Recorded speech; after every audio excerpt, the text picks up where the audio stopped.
ધનસુરા તાલુકાના કેશપુરા ગામે શાળાને તાળાબંધી કરવામાં આવી હતી। કેશપુરા ગ્રામજનો દ્વારા શાળામાં થયેલ ઉચાપતને લઈ વિવિધ રજૂઆતો બાદ પણ કોઈ નિવેડો આવતો ન હતો।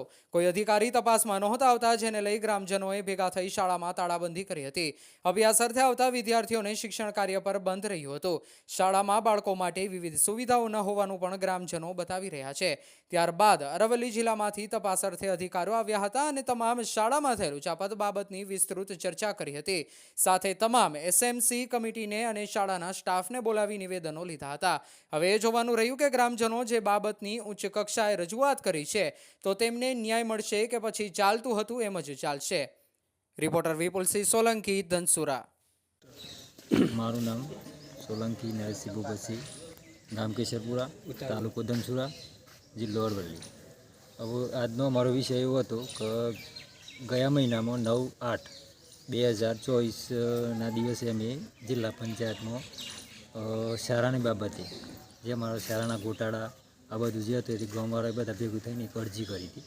ઉચાપતથી આચાર્ય થકી પ્લસ ભણાવવાનું થોડું 1 થી 5ના થોડા પ્રશ્નો એવા હતા, એ બધી સમસ્યાઓ લઈને અમે જિલ્લામાં ગયા। જિલ્લામાં ત્યાં આગળ સાહેબ ડીપીઓ સાહેબને અમે મળ્યા, નાયબ ડીપીઓને ત્યાં આગળ અરજી આપી। પછી એ ત્યારથી તે આજ સુધી પછી બીજા જ દિવસે તાત્કાલિક ટીપીઓ આવ્યા। ટીપીઓએ શાળાની મુલાકાત લીધી અને 2-3 જણા જે એસએમસીના સભ્યો હતા એમની મુલાકાત લીધી, એમના નિવેદન લીધા પછી થોડા સાહેબોના નિવેદન બાકી હતા એસએમસીના સભ્યોના, એ નિવેદનો બીજા થોડા દિવસ પછી પાછા સાહેબ આવીને લઈ ગયા અને બેન ઓલરેડી રજા પર હતો તો બેનનું નિવેદન બાકી હતું, જે હાલમાં આચાર્ય જે છે તે। પછી બેન રજા ઉપર હતા એટલે પછી એમનું નિવેદન એ આવ્યા પછી એમને નિવેદન લીધું। નિવેદન શુક્રવારે આ શુક્રવારને પહેલાં શુક્રવારે નિવેદન લીધું હતું, તે છતાં જિલ્લામાંથી કોઈ તપાસ થતી નથી। અને એના આગલા દિવસે અમે જિલ્લામાં જ્યાં એના 4-5 દિવસ પછી ગોધીનગરમાં અરજી આપી હતી, તે છતાં કોઈનો નિકાલ આવતો નહોતો। અને નિકાલ એક જ લાવવાનો હતો અમારા કે એક તો 1 થી 5માં સરખું સીધું અભ્યાસ નહોતો, પ્લસ કે શાળામાં જે ગૌતમભાઈ તરીકે જે આચાર્ય હતા એ અત્યારે બીઆરસીમાં છે, બરાબર। તો એમને 4 મહિના પહેલાં બીઆરસીમાં જતા રહ્યા ધનસુરા, અને ચાર્જમાં અત્યારે એમના ઘરેથી રિટાયરમેન્ટ ખરા એ ચાર્જમાં આવી જાય। તો આજ સુધી હજુ કોઈ દિવસ અમને 10 વર્ષ સુધી એસએમસીના કોઈ સભ્યને કોઈ અમને હિસાબો બતાવ્યા નહીં કે કોઈ ગ્રાન્ટે ચો વાપરી એનો કોઈ હિસાબ આવ્યો નહીં। અને 1-2 તો સભ્ય એવા હતા કે એમની જે ખોટી સહીઓ દ્વારા એમને બેંકમાંથી ચેક દ્વારા પૈસા ઉચાપત કરી, એટલે ઉચાપત થઈ ગઈ છે અને બધા બહુ મોટા કારણો છે। પણ ઓના વિશે અમે બધી જ રજૂઆતો જિલ્લામાં કરી, ગોધીનગરે કરી, તે છતાં કોઈ પ્રકારનો કોઈ નિર્ણય આવતો નહોતો। અને પછી કાલે અમે રાત્રે મિટિંગ કરી આખા ગામની, અને પછી બધો નિર્ણય લીધો કે હવે આપણે કદાચ કોઈ થાય ના તો આપણે શાળાનું તારું મારી દઈએ। તો આજે તારું માર્યું શાળાનું, અને બધા ગામજનો બધા ભેગા થઈ અને કોને મારવા પછી કોઈ નિકાલ કદાચ આવે તો તારું માર્યા પછી અત્યારે હાલમાં ડીપીઓ સાહેબ આવ્યા છે, નાયબ ડીપીઓ, તો એમને બધા નિવેદનને બધું લેવાનું ચાલુ કર્યું છે, બરાબર। હવે પૂર્ણ તપાસ થઈ નહીં, હજે પૂરેપૂરી પૂર્ણ તપાસ થાય પછી ખબર પડે, એનું રિઝલ્ટ શું આવે એ ખબર નહીં આવે।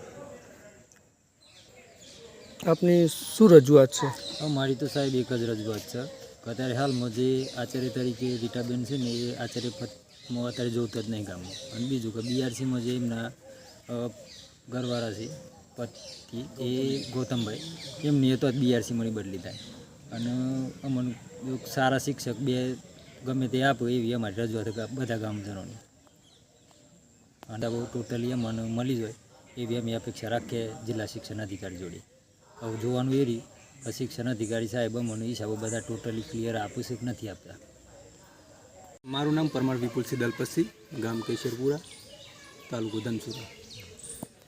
અમારા ગામવાળાનો બધાનો એક જ પ્રશ્ન હતો તો ત્યાં સુધી કોઈ હિસાબો મળતા નથી, એસએમસીવાળાની કોઈ મિટિંગો થતી નથી, વાલી મિટિંગ થતી નથી।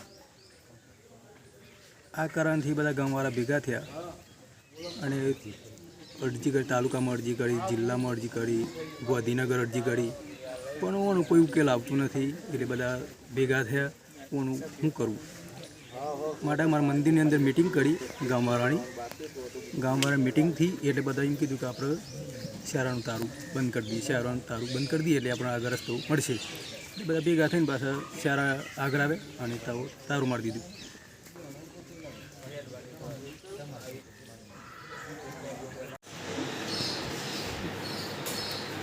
આજરોજ ધનસુરા તાલુકાના કેશરપુરા પ્રાથમિક શાળાની અંદર આચાર્ય વિરુદ્ધ થયેલા આક્ષેપો માટે તપાસ અર્થે આવવાનું થયું.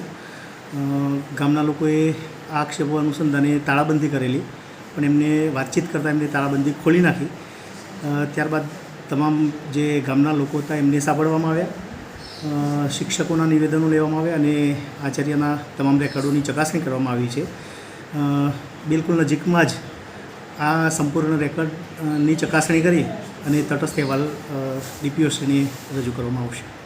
Thank you.